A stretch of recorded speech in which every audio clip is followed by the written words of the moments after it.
بسم اللہ الرحمن الرحیم نحمدہ و نصلی علی رسولہ الکریم اما بعد۔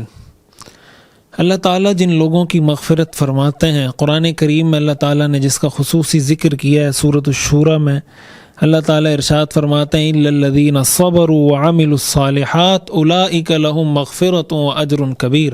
وہ لوگ جو صبر کرتے ہیں اور نیک عمل کرتے ہیں ان کے لیے اللہ کی طرف سے بخشش کا تحفہ ہے اور بڑا اجر ہے۔ اس کا مطلب صبر اور عمل صالح قرآن کی اس آیت کے مطابق ایسی چیزیں ہیں کہ اللہ انسان کو بخش دیتے ہیں، انسان کے گناہوں کو معاف کر دیتے ہیں۔ ہم اللہ سے مغفرت کے طالب ہیں، اللہ سے اپنی مغفرت کروانا چاہتے ہیں۔ اس عشر مغفرت میں ہم ایسے نہیں نکلنا چاہتے کہ ہم نکل جائیں اور ہماری مغفرت خدا نخواستہ نہ ہو۔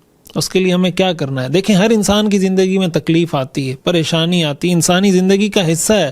ایسا ظاہر ہے دنی دنیا کا سے بے غم نہ باشد اگر باشد بنی آدم نہ باشد۔ ایسا نہیں ہو سکتا کہ دنیا میں انسان رہے، غم نہ آئے، پریشانی نہ آئے۔ اللہ سے کبھی غم مانگنا نہیں چاہیے، کبھی تکلیف مانگنی نہیں چاہیے، کبھی پریشانی بیماری۔ اللہ سے ہمیشہ عافیت مانگنی چاہیے، اللہ مجھے عافیت عطا فرما۔ اللہم عافنی فی بدنی، اللہم عافنی فی سمعی، اللہم عافنی فی بصری، اللہم عافنی فی اہلی۔ ہر چیز کی عافیت مانگنی چاہیے۔ لیکن کبھی اگر کوئی پریشانی آ جائے، کوئی تکلیف آ جائے، کوئی مصیبت آ جائے، کوئی غم پہنچ جائے، اس پر انسان صبر کر لے۔ اور حدیث میں آتا ہے الصبر عند الصدمۃ الاولی۔ حدیث میں آتا ہے نا کہ حضور نے ایک خاتون کو سمجھایا کہ بھائی تم قبر پہ کھڑے ہو کے اتنی جزا فضا نہ کرو، تو وہ عورت جانتی نہیں تھی۔ حضور کو فرمایا بھائی تمہیں کیا پتہ، میرے اوپر جو غم ہے تمہیں تو اس کا احساس نہیں، تم مجھے صبر کی تلقین کر رہے ہو۔ حضور علیہ الصلوۃ والسلام وہاں سے تشریف لے گئے۔ بعد میں کسی نے بتایا کہ یہ تو سرور کونین صلی اللہ علیہ وسلم کو تم نے ایسی بات کی ہے۔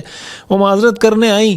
حضور نے فرمایا صبر عند الصدمۃ الاولی، کہ صبر تو اصل میں وہ جو پہلا جھٹکا انسان کو غم کا، پہلا جھٹکا وہ مصیبت پریشانی کا لگتا ہے نا، اس وقت انسان تھوڑا چکرا جاتا ہے، اس وقت اصل صبر کرنا صبر ہے۔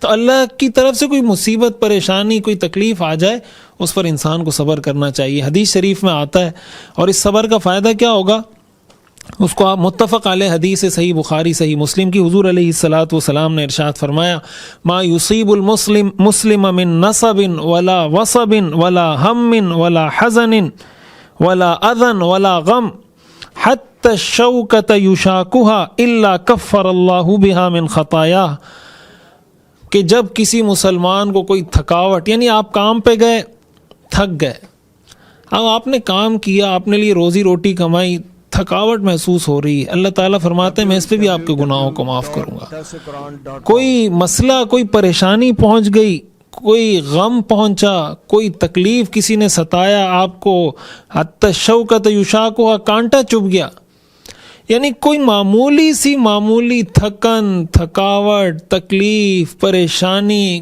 کسی وجہ سے تھوڑا سا ٹینشن ہو گئی، کوئی چیز گم ہو گئی، اس کے لیے پریشان ہو گئے، یعنی تکلیف کی جو صورت ہو سکتی ہے، اللہ فرماتے ہیں میں ہر تکلیف پہنچنے پر تمہارے گناہوں کو معاف کرتا ہوں، اس کو تمہارے گناہوں کا کفارہ بنا دیتا ہوں۔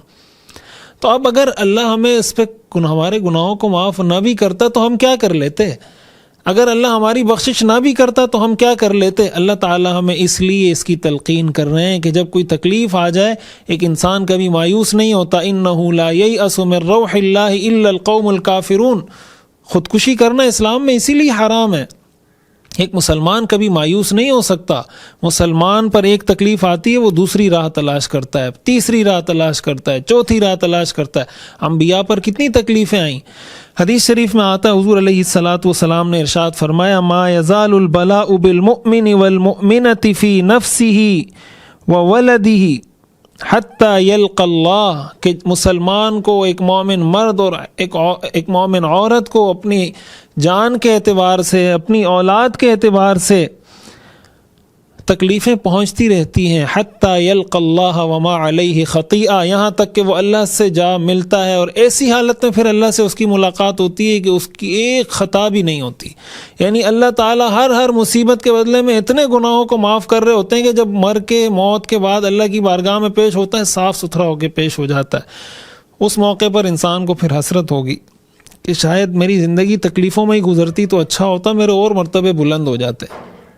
اس لیے کبھی اللہ سے مایوس نہیں ہونا چاہیے، کبھی اللہ سے شکوے شکایت نہیں کرنی چاہیے۔ ہمیں کیا ہوتا ہے کہ ہم وہ ایک بزرگ کے بارے میں کہتے ہیں نا کہ ان سے کوئی پوچھتے تھے، کوئی بیماری کے لیے عیادت کے لیے چلے گئے، پوچھا تو کہتے تھے آنکھیں سلامت ہے الحمدللہ، کان سلامت ہیں الحمدللہ، دماغ ٹھیک کام کر رہا ہے الحمدللہ، ہاتھ بالکل صحیح چل رہے ہیں الحمدللہ، پیروں سے چل کے جا سکتا ہوں الحمدللہ۔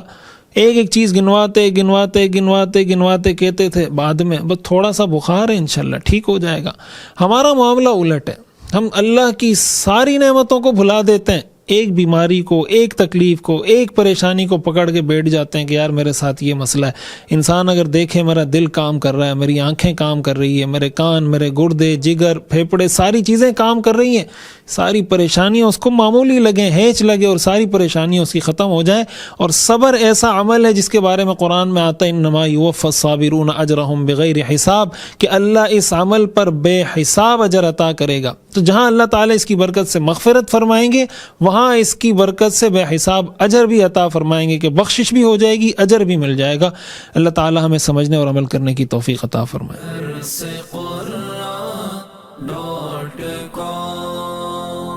www.darsequran.com